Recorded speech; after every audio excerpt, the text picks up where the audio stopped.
Welcome to The Explainer. Today, we're doing something a little different. We're going to deconstruct the unseen architecture of perception and really uncover exactly how modern media ecosystems go about manufacturing our reality. You know, we all like to think of ourselves as independent thinkers, right? Consuming information, making totally rational choices. But what if the very reality we base our decisions on is carefully constructed by mechanisms we can't even see? Today, we're diving into the powerful psychological frameworks that dictate not just what we think about, but how we actually perceive the world itself. Take a look at this idea from the renowned author and therapist Virginia Satir. She said, "Perception can be more powerful than reality, and it's a massive challenge to our senses." Basically, in the realm of general semantics, humans are just continuously bombarded with stimuli, but we only select a tiny fraction of it to process. This means our behavior is dictated entirely by what we perceive to be true, rather than empirical, objective reality. When you control perception, you literally control reality. So, to unpack all these mechanisms, here's our roadmap for today. 1. The architecture of perception. 2. Cultivating a mean world. 3. The spiral of silence.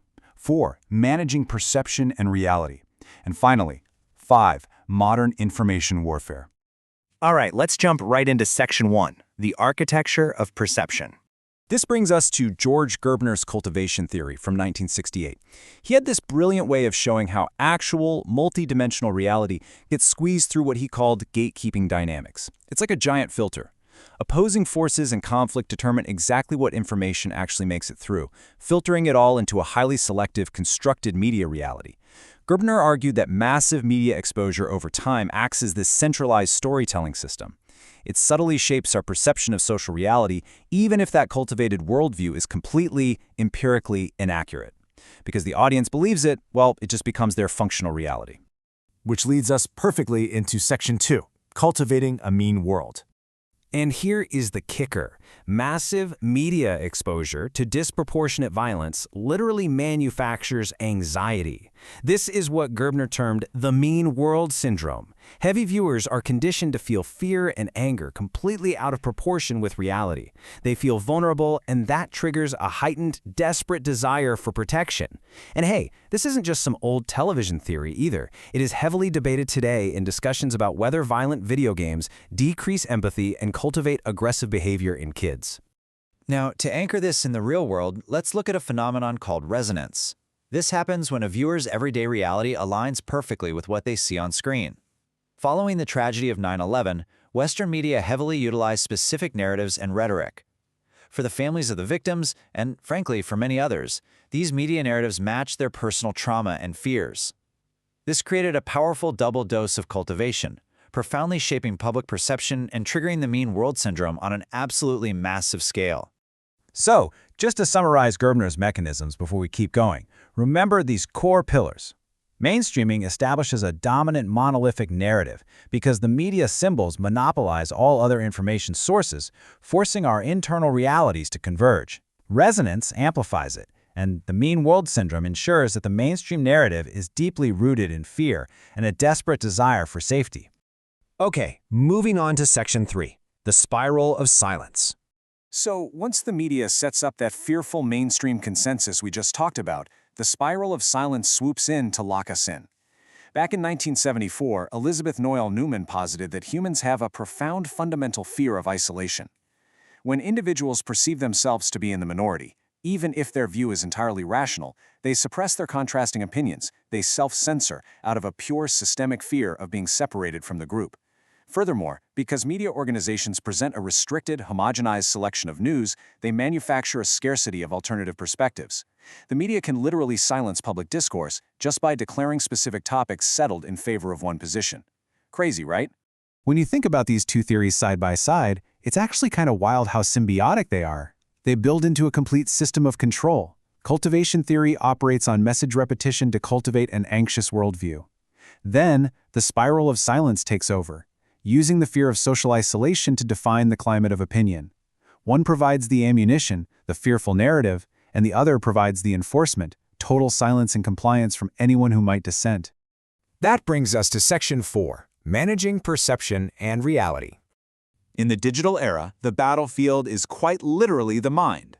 Perception management is a strategy combining truth projection, security, and outright deception to influence our reasoning. Actors exploit the information disorder paradigm, which is essentially a triad of intent and truth. We have misinformation, which is false but unintentional, disinformation, which is false and deliberately designed to deceive, and most dangerously, malinformation, which is genuine, true information, like a data leak, strategically used to cause harm and manufacture a very specific perception. Now, why does this matter to you and me?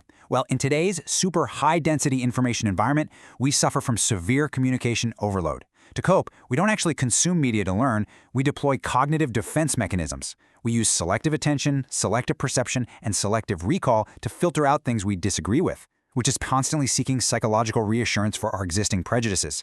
So, if an actor wants to manipulate us, they can't just lie to us bluntly, they actually have to bypass these very defenses.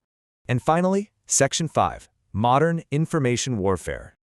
Let's open up the tactical playbook for a second. Major Jock Haswell's classical deception doctrine outlines exactly how strategists historically bypass rational thought.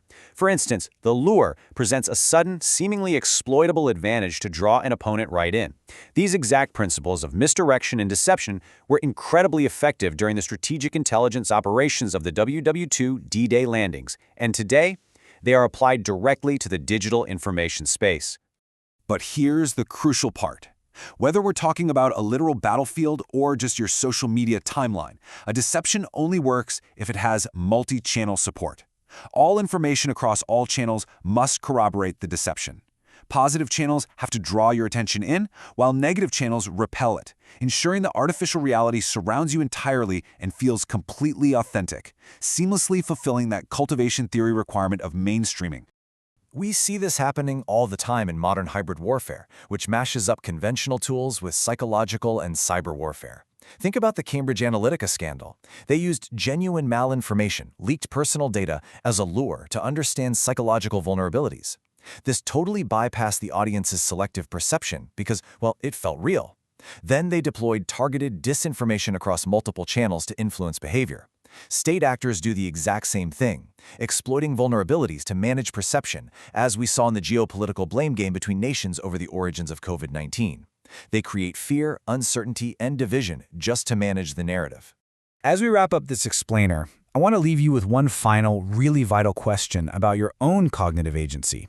We've seen how cultivation theory builds a fearful world, how the spiral of silence forces us into compliance, and how perception management weaponizes our own psychological coping mechanisms right against us. So, if the media manufactures the consensus and the fear of isolation enforces your silence, who is really pulling the strings of your perception? Thank you so much for exploring the architecture of information warfare with me today. Stay curious, stay critical, and I'll catch you in the next explainer.